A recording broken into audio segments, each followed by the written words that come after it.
All right, let's get right into this. We're going to unpack a story that absolutely blew up online. It all starts with one YouTuber on the streets of Minneapolis, and it spirals into this massive viral event with some really serious accusations of fraud.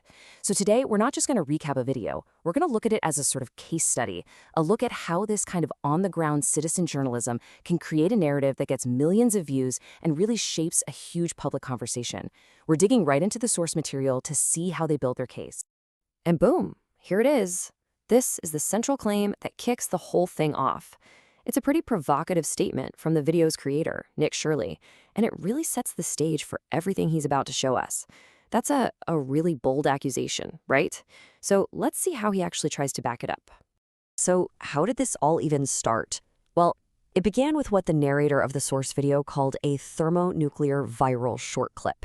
It was just a little preview of a much longer investigation, but it was enough to light the fuse. And the person at the very center of this whole firestorm is this guy, Nick Shirley.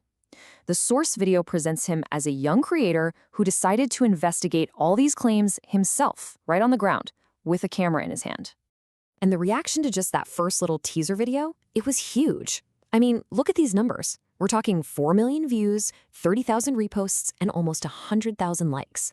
This wasn't just some small ripple in a pond. This was a tidal wave of online attention, and it totally set the stage for the full investigation to drop. So how does the investigation actually build its case? Well, the first part zeroes in on these government-funded daycares, which the video claims are right at the heart of this whole alleged fraud. The very first place they go is a daycare called the Quality Learning Center. And right off the bat, the video makes a point to show that the business, which is licensed to take care of almost 100 kids, has misspelled the word learning right there on its own sign. And this is where the money comes in.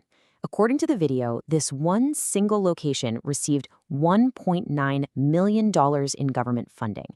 That is a massive number for just one daycare, and it really raises the stakes of the investigation. It's a powerful number that anchors their whole narrative. So what the video is really trying to do here is show this huge disconnect between the funding and what's actually happening on site. You've got the misspelled sign, the fact that it looks totally closed in the middle of a weekday, the windows are all blacked out, and most importantly, there are 0 children anywhere in sight. It's all presented as direct visual evidence. Then, the investigation moves on to another daycare. And this quote from the video, it really captures the whole confrontational style of the reporting. He lays out the data, $1.26 million for a place that's supposed to have 74 kids, and then he just asks the one question that's driving his entire investigation.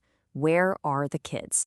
Okay, so after the daycares, the investigation pivots. The next target is this single office building that, according to the video, is a hub for a really, really high number of home healthcare companies. And just look at this list. The video pans across the building's directory, showing door after door of these different healthcare providers, Helping Hand Home Care, Prison Help, and the narrator claims there are something like 14 of these companies all operating out of this one building, which, he presents as pretty suspicious. So, to see if these places are legit, the YouTuber tries to act like a customer. He goes in, asks for their service rates, but the footage just shows him getting turned away again and again. People just saying no and literally shutting doors in his face, which only fuels his suspicion even more. Now, as you can probably guess, this kind of direct questioning eventually leads to conflict. This next part is all about those confrontations that really made the video so intense and, well, so easy to share. And this is where things really escalate. The police get called. Now, on this slide, you can see 2 very different stories playing out.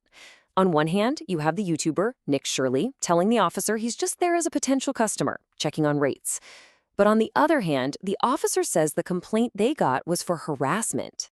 So, in the end, the whole confrontation wraps up with the police enforcing a trespassing order.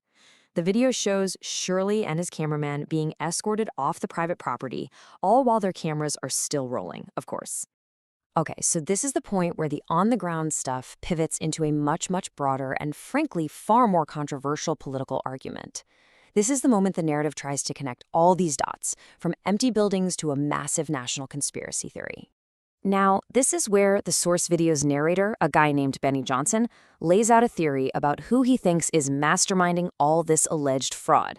Using the highly inflammatory language you see right here, he argues that the Somali immigrants themselves aren't coming up with these complex schemes, but that In his words, somebody's teaching them this. This is really the ideological core of the video's entire argument, which of course leads to the one obvious question, and it's the one the video really wants to answer.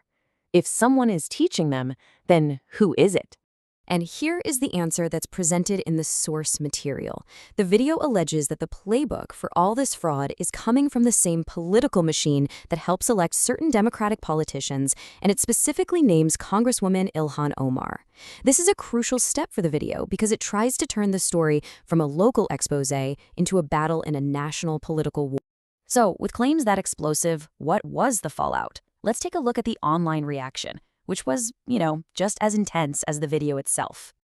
I mean, this story went all the way to the top of social media. It even got a response from Elon Musk. He commented, as you see quoted here, pointing out the observation of 0 kids and even suggesting that it's time to cut all funding to Minnesota. An endorsement like that just massively amplified the video's reach. So how does the video wrap all this up? Well, it ends with a pretty strong call to action.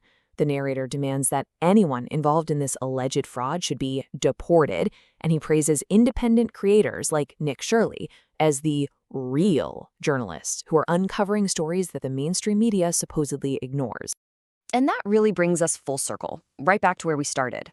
We've just walked through how one single viral video built its narrative, from a really provocative claim to visual evidence to this grand political conclusion. It's a powerful example of how decentralized media works, but it also leaves us with a pretty crucial question for our time. In an age where literally anyone with a camera can become an investigator and reach millions of people instantly, who is responsible for the context, for the verification, and ultimately, who gets to write the final story?